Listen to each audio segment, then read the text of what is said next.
Greetings. My name is Dr. Zipporah Brown. I am an occupational therapist based in the United States. I am an African-American woman in my early 30s. I am tall with dark brown hair. My pronouns are she, her, and hers. To learn more about me, you can check out my bio on the DisruptOT website. Before we get started, I'd like to take a moment to honor those that came before us, the predecessors of our bloodline. Anybody that you come from, that you would not be you without, because through them, we are. Please feel free to honor and elevate your ancestors in the chat at this time.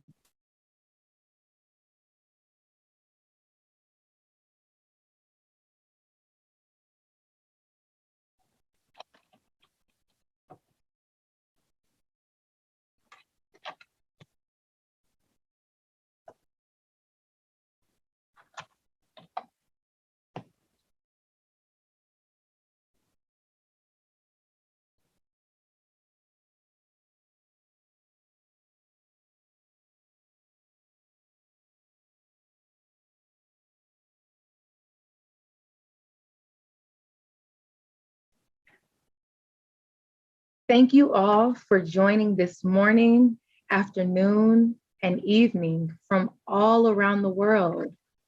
This will be an experiential virtual space lasting approximately 20 to 25 minutes. In order to promote us remaining mindful and present during this time, we will be disabling the chat until the end of this session so that we can prepare and ground ourselves. There will be many opportunities to connect and network throughout this event, in which you'll learn more about during the first panel from Sheila, the superhero behind this event. Sincere gratitude, Sheila. The purpose of this time together is to prepare for the rich, heavy, uncomfortable, necessary content covered over the next 2 days. It is important to acknowledge that many of us are sick and tired of being sick and tired. We join one another with individual and collective trauma as a community. Yet we are still present, still fighting oppression, still demanding justice, still standing solid in our foundation, ready to disrupt OT. Solid in our foundation, like that of a mountain. At this time, I'd like to invite you to engage in a moment of mindfulness with me.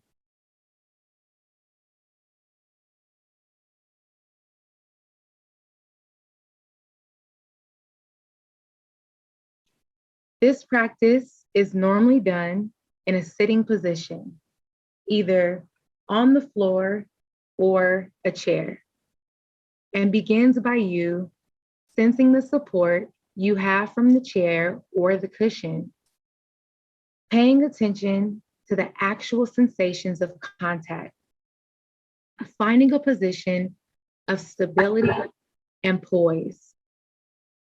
Your upper body balanced over your hips and shoulders in a comfortable but alert posture.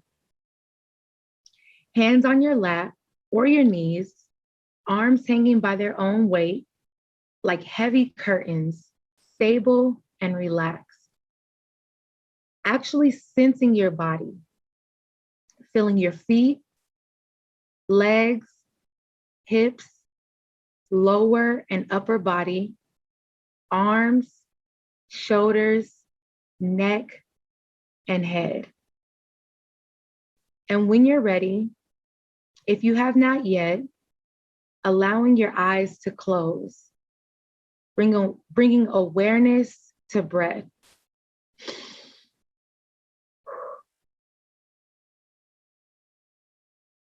The actual physical sensations, feeling each breath as it comes in and goes out.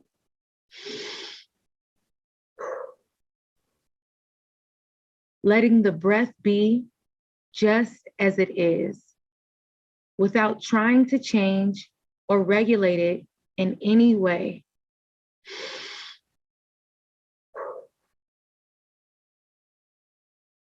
Allowing it to flow easily and naturally with its own rhythm and pace. Knowing you are breathing perfectly well right now. There's nothing additional for you to do.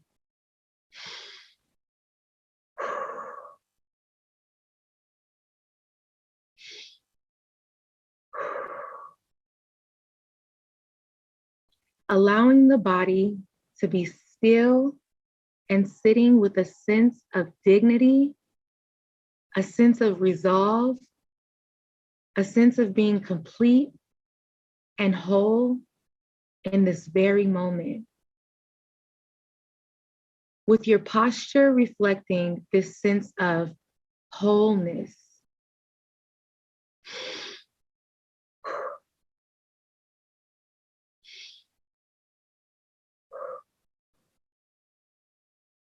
As you sit here, letting an image form in your mind's eye of the most magnificent or beautiful mountain you know, have seen, or can imagine. It's yours. Letting it gradually come into greater focus.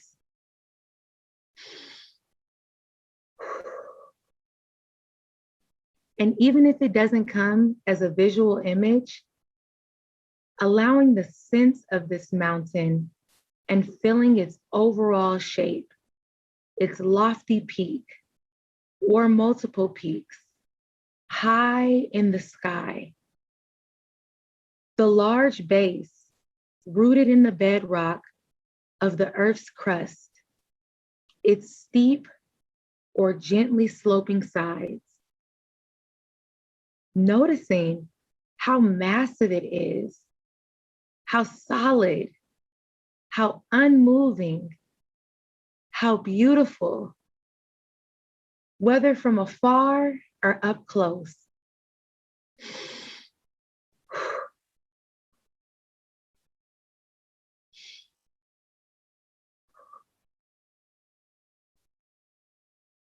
Perhaps your mountain has snow blanketing its tops, or trees reaching down to the base, or rugged granite sides. There may be streams and waterfalls cascading down the slopes. There may be one peak or a series of peaks, or with meadows and high lakes. Observing your mountain, noting its qualities, and when you feel ready,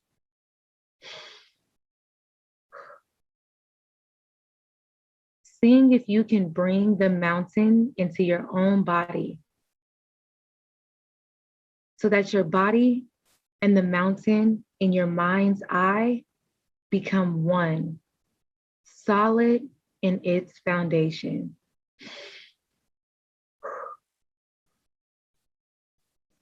So that as you sit here, you share in the massiveness and the stillness and majesty of the mountain. You become the mountain.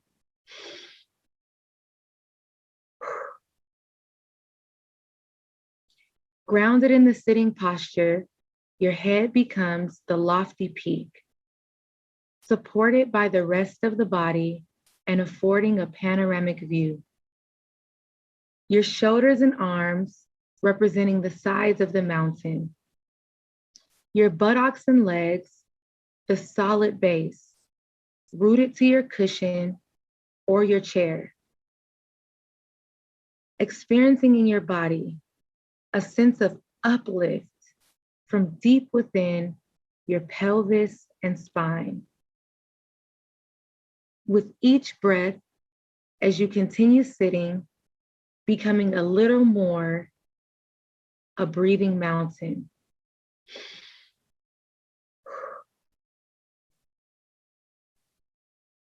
alive and vital, yet unwavering in your inner stillness, completely what you are, beyond words and thought, a centered, grounded, and unmoving presence.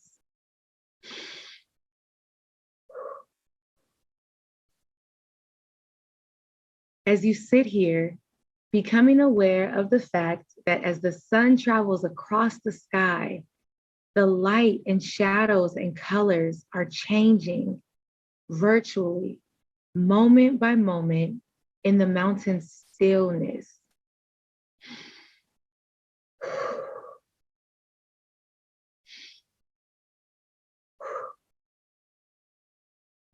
And the surface gleams with light and activity. Streams, melting snow, waterfalls, plants, and wildlife. As the mountain sits, seeing and feeling how night follows day and day follows night. The bright, warming sun, followed by the cool night sky, studded with stars, and the gradual dawning of a new day.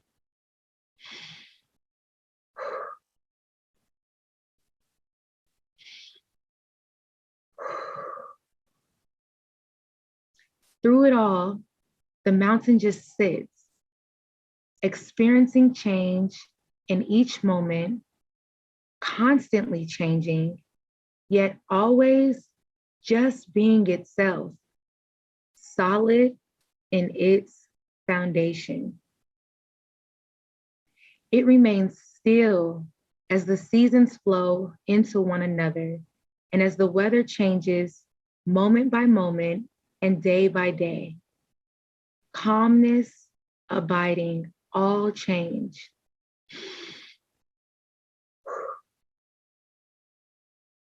In summer, there is no snow on the mountain except perhaps for the very peaks or in cracks shielded from direct sunlight. In the fall, the mountain may wear a coat of brilliant fire colors. In winter, a blanket of snow and ice. In any season, it may find itself at times enshrouded in clouds or fog or bombarded by freezing rain. People may come to see the mountain and comment how beautiful it is. Or people may come to see the mountain and comment how it's not a good day to see the mountain, that it's too cloudy or rainy or foggy or dark. None of this matters. None of this matters to the mountain, which remains at all times its essential self.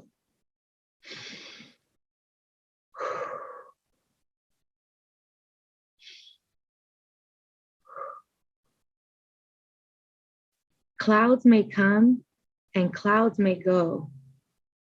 Tourists may like it or may not. The mountain's magnificence and beauty are not changed one bit by whether people see it or not. Seen or unseen, in sun or clouds, broiling or frigid, day or night, it just sits, being itself, solid in its foundation. Solid in its foundation.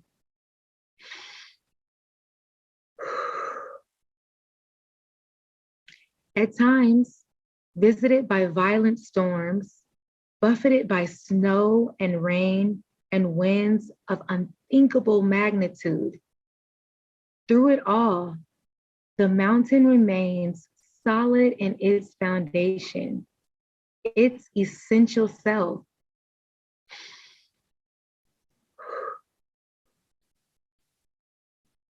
Spring comes, trees leaf out, flowers bloom in the high meadows and slopes. Birds sing in the trees once again. Streams overflow with the waters of melting snow. Through it all, the mountain continues to remain solid in its foundation.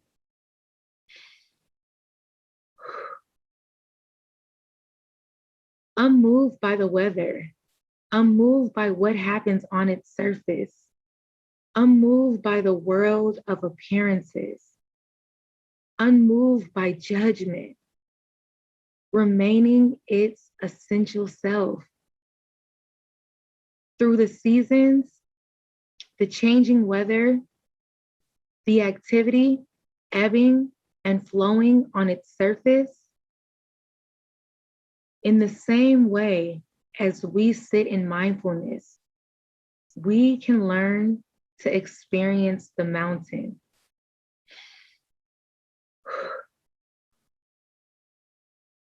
We can embody the same central, unwavering stillness and groundedness in the face of everything that changes in our own lives over seconds, over hours, over days, over weeks, over years.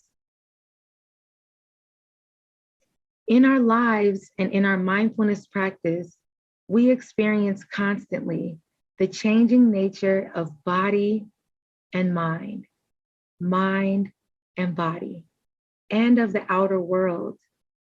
We have our own periods of light and darkness, activity and inactivity, our moments of color and our moments of dullness. It's true that we experience storms of varying intensity and violence in the outer world and in our own minds and bodies, buffeted by high winds, by cold and rain.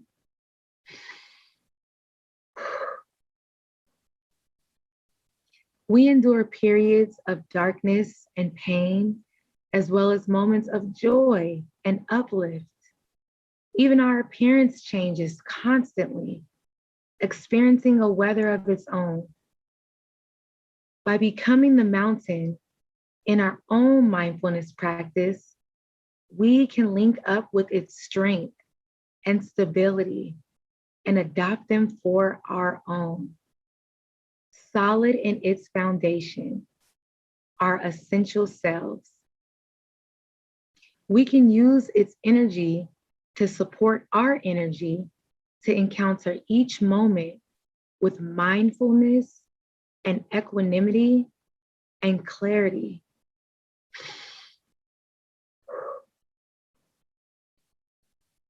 It may help us to see that our thoughts and feelings, our preoccupations, our emotional storms and crises, even the things that help to us, even the things that happen to us, even the things that help us, are very much like the weather on the mountain.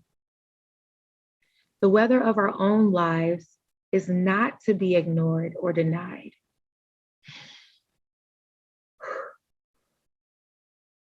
It is to be encountered, honored, felt, known for what it is, and held in awareness. And in holding it in this way, we come to know a deeper silence, a deeper stillness, a deeper wisdom.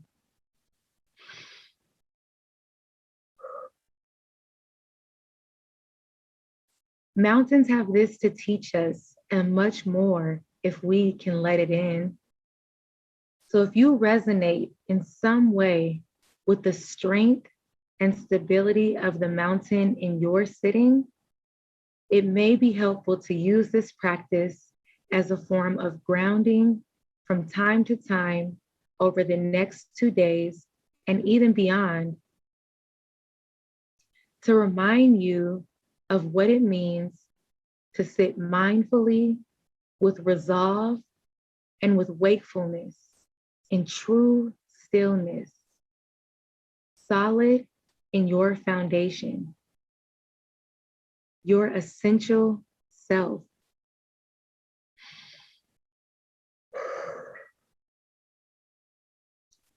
Continue to sustain the mountain meditation on your own in silence for 1 more minute, moment by moment.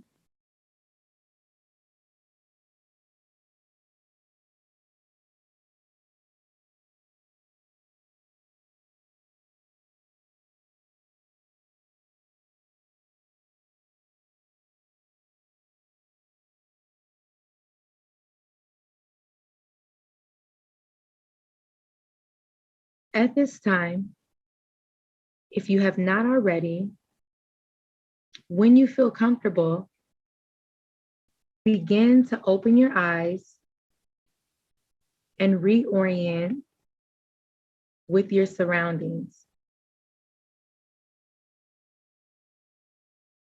Again, my name is Dr. Zipporah Brown, and I thank you for this opportunity to connect as we disrupt OT.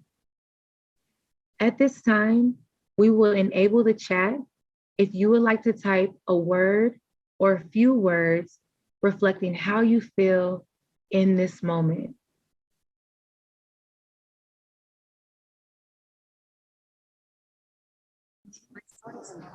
Calm and collected. Sending love to Beverly Kane. Connected, solid, clarity, excited, seen, capable, grateful, ready, connected, open, rejuvenated, empowered.